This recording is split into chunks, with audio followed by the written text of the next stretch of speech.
अब पटियाल बीजेपी के जामवंत मंत्र का परीक्षण करेगा। वो प्रयोगशाला आपको दिखाऊंगा जो बीजेपी के लिए संजीवनी का काम करती है। बीजेपी के मैनेजमेंट का वो फंडा बताऊंगा जो निष्क्रिय वोटर में भी जान फूंक देता है। इस प्रयोगशाला का नाम है प्रबुद्ध जन सम्मेलन। कौन होते हैं ये लोग, कैसे बीजेपी के पक्ष में हवा बनाते हैं, किस रणनीति के तहत काम करते हैं, ये सब आपको बताऊंगा। पहले ये 4 तस्वीरें आप देख लीजिए। 27 मार्च से लेकर 4 अप्रैल तक यूपी के सीएम योगी आदित्यनाथ 15 जिलों के प्रबुद्ध जन सम्मेलन में शामिल हुए। प्रबुद्ध जन सम्मेलन को पूरे देश में लागू करने से पहले इसका बड़ा प्रयोग उत्तर प्रदेश में ही हुआ था। कब और कैसे, ये आगे बताऊंगा। प्रबुद्ध जन सम्मेलन में बीजेपी की टॉप लीडरशिप शामिल होती है।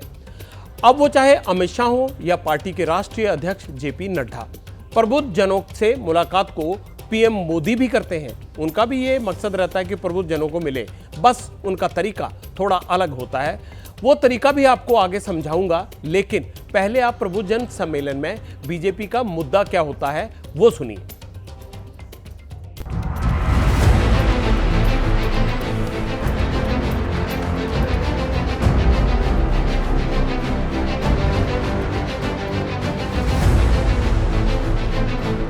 कहते हैं हम उस भारत के निवासी हैं जिसको दुनिया का सबसे लोकप्रिय राजनेता श्री नरेंद्र मोदी जिस देश को नेतृत्व दे रहे हैं,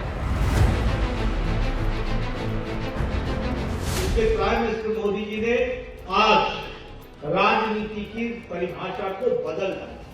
भारत की आवाज मोदी जी के नेतृत्व में दुनिया की आवाज, ये अंतर हमको समझना।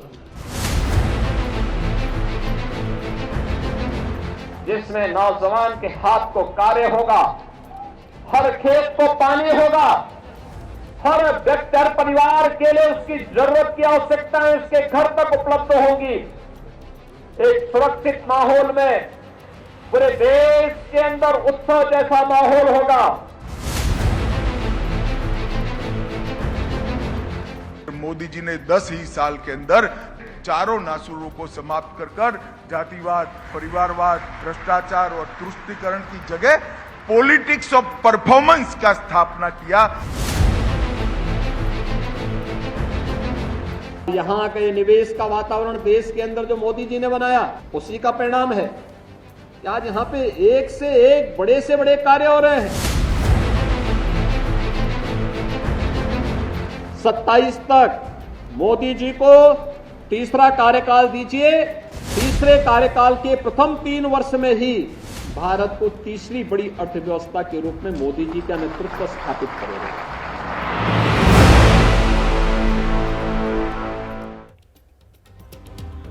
बीजेपी प्रबुद्ध जन सम्मेलन में समाज के ओपिनियन मेकर्स को शामिल करती है। ये वो लोग होते हैं जिनको समाज अपना आदर्श मानता है या फिर उनकी कही गई बातों पर विश्वास करता है। इनका प्रयोग चुनाव मैनेजमेंट में होता है। कैसे और किस कैपेसिटी में, ये समझिए। लोकसभा विधानसभा चुनाव हो या फिर निकाय चुनाव, बीजेपी राज्य से लेकर जिला स्तर पर प्रबुद्ध जन सम्मेलन आयोजित करती है। अब आप सोच रहे होंगे कि आखिर बीजेपी के ये प्रबुद्ध जन होते कौन हैं?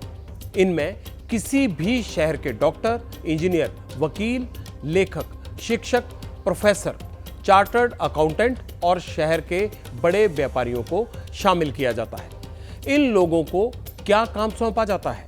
प्रबुद्ध जन पार्टी के पक्ष में हवा कैसे बनाते हैं? पार्टी की छवि बनाने का काम कैसे करते हैं?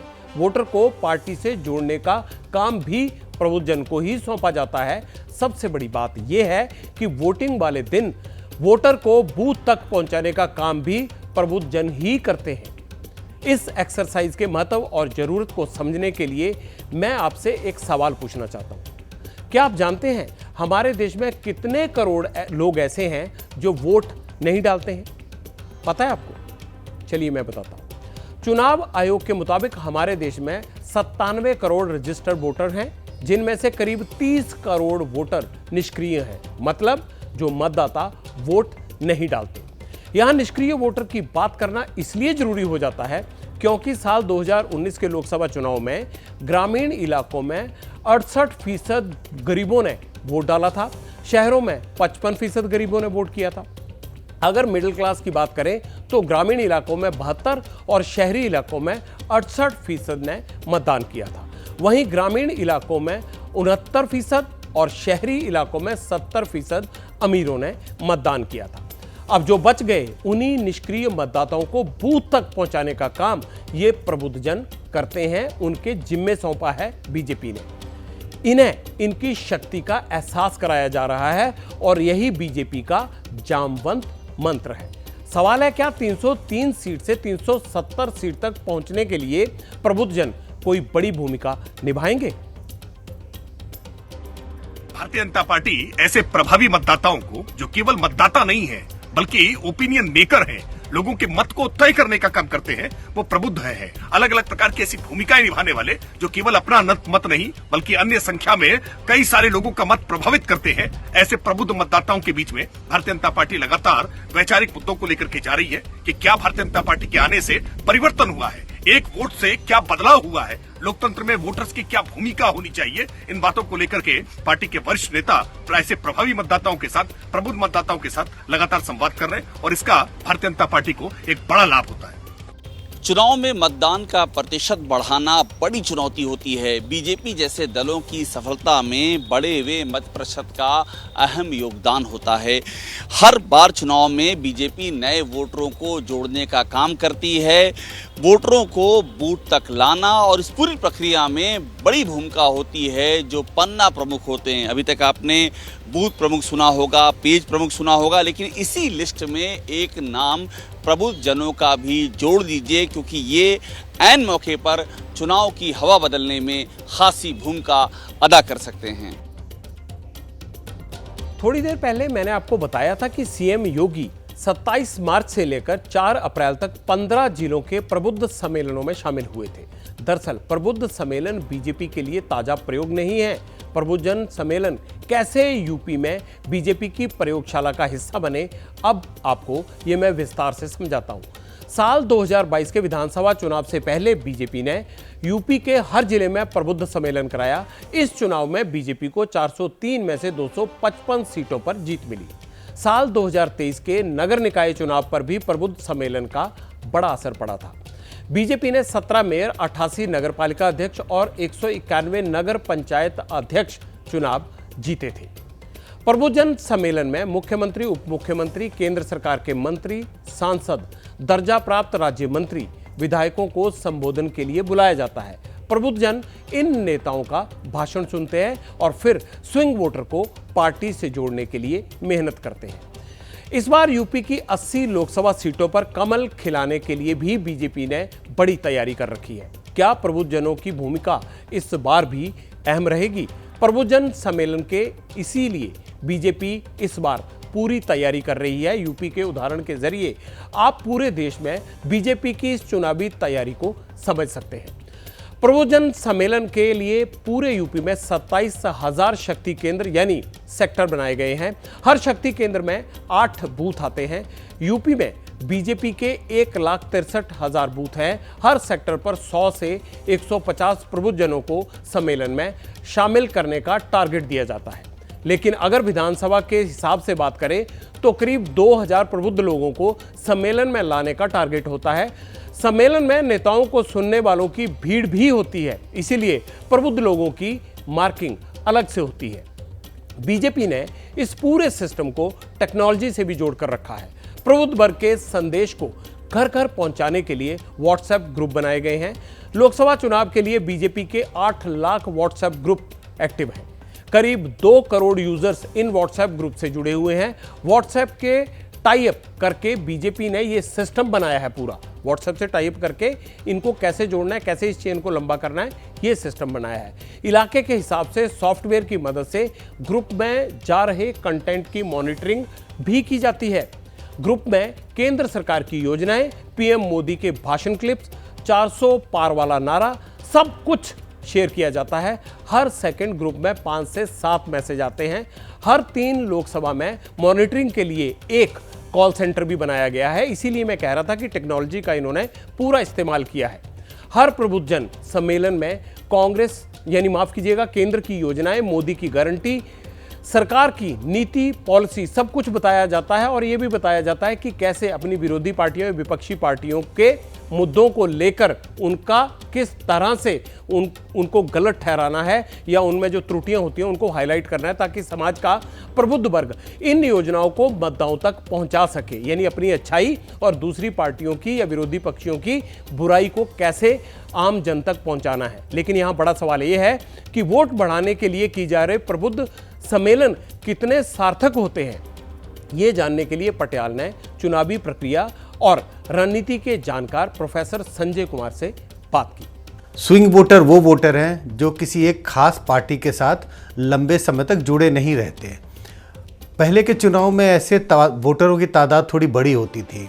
तकरीबन अगर 96, 98, 99, 2004 या 2009 के चुनाव की बात करूं तो उस समय तकरीबन इनकी तादाद थोड़ी बड़ी थी। आंकड़ों के नज़रिए से देखूं तो शायद 15, 16, 20% ऐसे वोटर होते थे जिन्हें हम स्विंग वोटर कह सकते हैं। लेकिन आज के चुनाव में ये देखने को मिलता है स्विंग वोटर की तादाद कम हो गई है, क्योंकि पार्टी लॉयलिस्ट ज़्यादा हो गए हैं और आज स्विंग वोटर की तादाद आमूमन 10 से 12% हम कह सकते हैं। अब हर पार्टी ये चाहती है कि चुनाव अगर वो पार्टी लड़ रही है तो चुनाव जीतने के लिए लड़ा जाता है। कोई भी पार्टी चुनाव हारने के लिए नहीं लड़ती।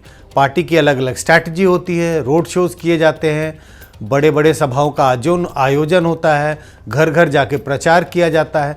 तो ये तरह तरह के टूल्स हैं कि मतदाताओं को अपनी ओर कैसे आप लुभाएं। प्रबुद्ध सम्मेलन ये भी एक हथियार है, एक टूल है। उनका एम ये रहता है कि वोटरों को आप अपनी ओर कैसे मोबिलाइज़ करें, और मोबिलाइज़ करने के लिए हर तरह के स्ट्रैटेजी का सहारा लेना पड़ता है। जब आप इस तरह की छोटी सभाएं करते हैं, चाहे वो किसी भी नाम से हो, तो वहाँ पर एक पारस्परिक संबंध बनने की गुंजाइश होती है, 1-to-1 कांटेक्ट होता है। प्रबुद्ध जन सम्मेलन में शामिल तो पीएम मोदी भी होते हैं, लेकिन पीएम का तरीका अलग है। पीएम मोदी कैसे प्रबुद्ध जनों से मिलते हैं, ये आप हमारे इस रिपोर्ट में देखिएगा कि आपको रिपोर्टर बताएंगे। उन्होंने ये खास रिपोर्ट तैयार की है। बौद्धिक सम्मेलन की शुरुआत सबसे पहले प्रयोग के तौर पर खुद प्रधानमंत्री मोदी ने की थी। वो जिस भी रैली या यात्रा में जाते वहां पर प्रबुद्ध जनों से एक छोटी सी मुलाकात जरूर करते। इसके लिए मंच के पास ही या फिर किसी गेस्ट हाउस में इंतजाम किए जाते थे। वोटर का मन समझने के हिसाब से ये एक छोटा सा प्रयोग था, लेकिन समय के साथ में इसकी भूमिका खासी बड़ी होती गई।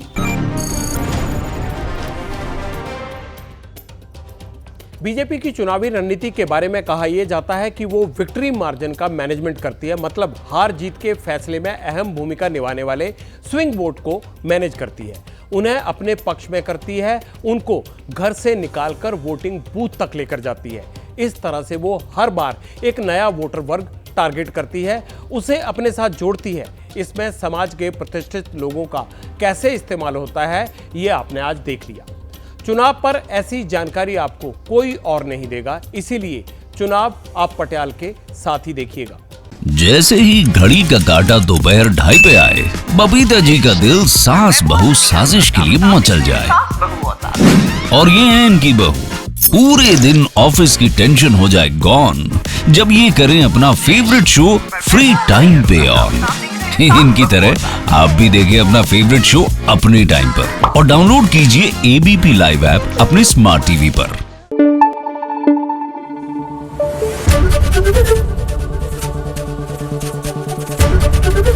एबीपी न्यूज आपको रखे आगे।